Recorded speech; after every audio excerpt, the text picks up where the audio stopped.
woman, his former probation officer. Tonight, more on who could be looking into allegations against the probation director.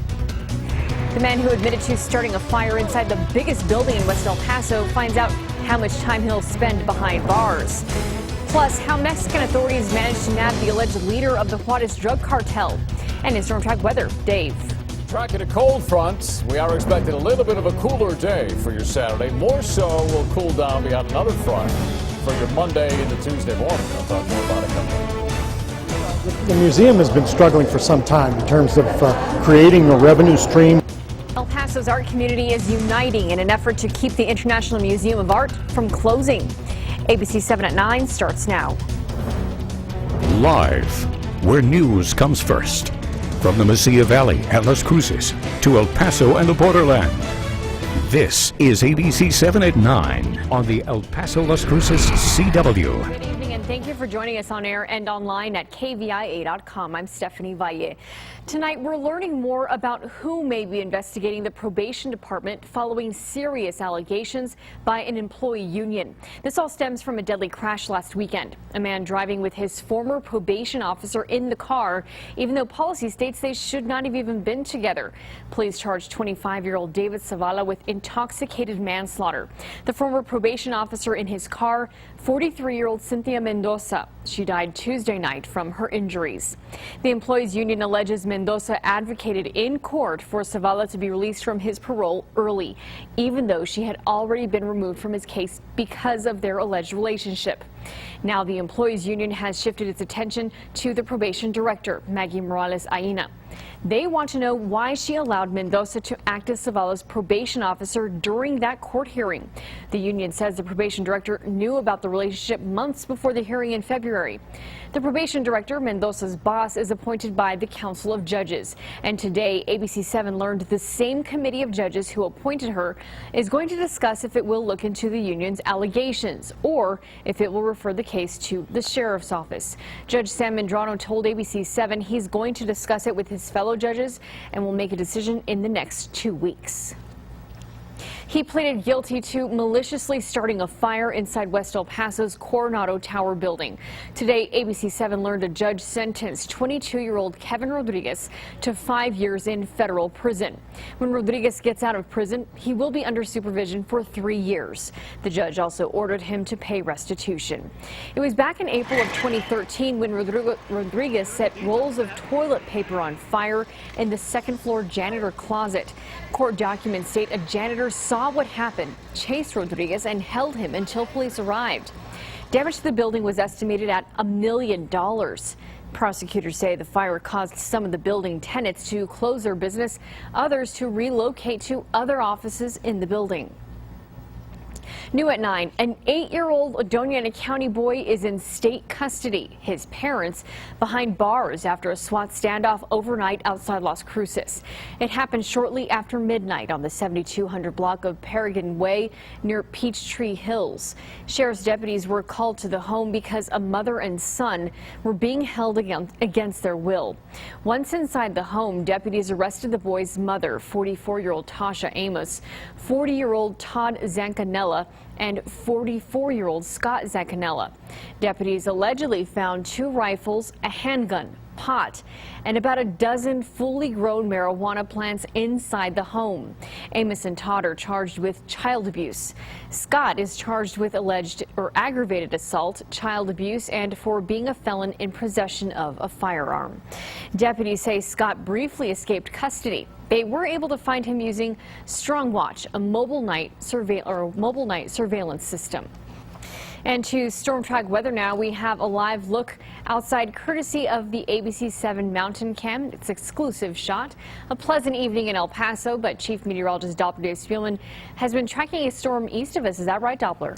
Yeah, you know, we continue to see a little bit of activity out there. I mean, nothing real significant right now, but if you take a look at Doppler right now, you can see some of these storms off to the east of town. In fact, there they are, just to the east of Highway 54. They're moving away from us, moving towards the southeast. A little bit of activity there in Del City as well, but you can still, we're still packing a little bit of a punch with some of the darker greens and some of the yellows.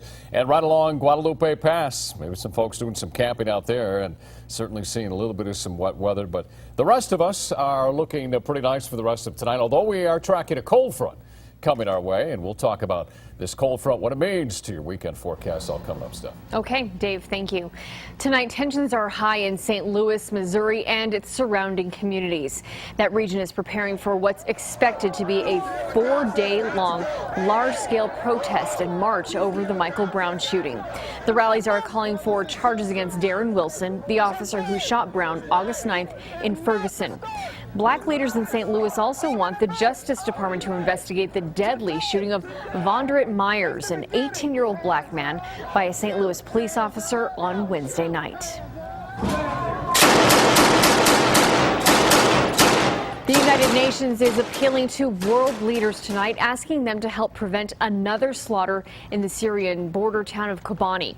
Officials say in between 500 to 700 civilians are trapped there, many of them elderly. The United Nations says they will likely be massacred if Kobani falls to ISIS, an Islamic militant group. The UN also says American-led airstrikes against the extremists appear to have failed to stop their advance into Kobani. The World Health Organization says the Ebola outbreak in West Africa has claimed the lives of more than 4,000 people. The vast majority of the deaths were in the 3 worst affected countries: Liberia, Sierra Leone, and Guinea. The World Health Organization says nearly 8,400 probable and suspected cases of Ebola have also been reported in just that region. According to the United Nations, the number of cases is probably doubling every 3 to 4 weeks. It says the international response will need to be 20 times greater than it was at the beginning of the month. New information tonight on the capture of Vicente Carrillo Fuentes, the alleged leader of the Juarez drug cartel. Today, Mexico's National Security Commissioner said federal police officers used a seemingly routine traffic checkpoint to catch the drug kingpin. Investigators had been following him for 11 months. And now this is video we first showed you last night here on ABC-7 at 9. It shows Carrillo Fuentes boarding a military helicopter shortly after his arrival in Mexico City. Officials say no shots were fired when he was taken into custody in the northern Mexican city of Torreon. A Las Cruces family is heartbroken after learning their shelter dog must undergo an abortion. It's the policy of the Animal Services Center of the Mesilla Valley that all pregnant animals must be spayed, and if pregnant, their puppies aborted.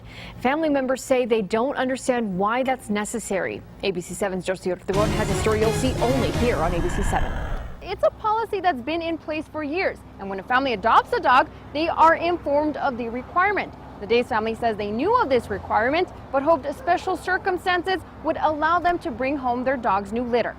Who's that? Lila. Lila? Little Kaya and Camden Daves are head over heels in love with their shelter dog, Lila. I would give her a drink and she would feed her. The Days family adopted the 1-year-old Jack Russell Terrier 2 weeks ago. Just recently, they brought her back to the shelter because they thought she was pregnant.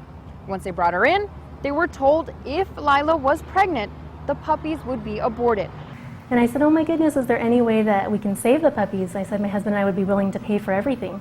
And he said no, that there's no exceptions. That requirement is listed in the contract for the shelter's Foster to Adopt program. Dr. Vesco Mock says the abortion policy is needed because there are simply too many animals here at the shelter. We have to have that policy that all pregnancies are terminated. Dr. Vesco Mock says it's unfortunate animals are euthanized in such large numbers, but the reason is the high intake. She says the abortion policy is in place to help diminish that number. She adds during spaying procedures, aborting animals happens at least once a day at the shelter. I would say we are probably 10 to 20 years away from that goal. Dave says she understands, but guarantees the puppies would have gone to a good home. Definitely would make sure these animals were taken care of and they were spayed and neutered immediately. And in addition, the shelter doesn't even know if the dog is pregnant at all. Dr. Vesco Mock tells me they do not perform the diagnostics needed in order to determine that the dog is pregnant at the shelter. Those are only performed at vet clinics. In Las Cruces with our New Mexico Mobile Newsroom, Josie Ortegon, ABC 7. 100 miles an hour. Police say that's how fast an El Paso man was driving when he lost control of his Cadillac SUV and rolled. It happened late last night on the I-10 East exit near Anthony Exit 0. Police in Anthony say they suspect 25-year-old Leroy Gonzalez was also driving drunk. Gonzalez suffered life-threatening injuries when he was thrown out of the SUV. EMS crews airlifted him to University Medical Center. ABC-7 confirms a Fort Bliss garrison commander has been suspended. A Fort Bliss spokesman tells us Colonel Thomas Muncie was suspended from his duties for alleged misconduct. An investigation is underway, but Fort Bliss is not telling us what Colonel Muncie is accused of doing. He has been garrison commander on post since June. He's responsible for the development and maintenance of the post, its buildings and services. Dairy Queen says hackers got a hold of customer credit card information. The Wall Street Journal reports Dairy Queen says the back-off malware affected 395 locations between August and October. That includes stores here in Texas and New Mexico, but thankfully none here in El Paso or Las Cruces. ABC-7 checked a list of the affected Dairy Queen locations online, and the closest one to the borderland is near Silver City. Customer names, credit and debit card numbers and expiration dates were compromised. Bloomberg cites a Dairy Queen official who says about 600,000 cards were affected by the breach. El Pasoans are being called upon to help save a valuable asset for the arts community. It's a value to the community, so we're asking the community to recognize that value by helping us out now. You can help the International Museum keep its doors open. And in Stormtrack Weather, Dave. Still tracking some showers out there. We'll talk about the cool down for the weekend and a more significant front coming our way by Sunday night into Monday. That's call coming up in weather. This is ABC 7 at 9, where news comes first.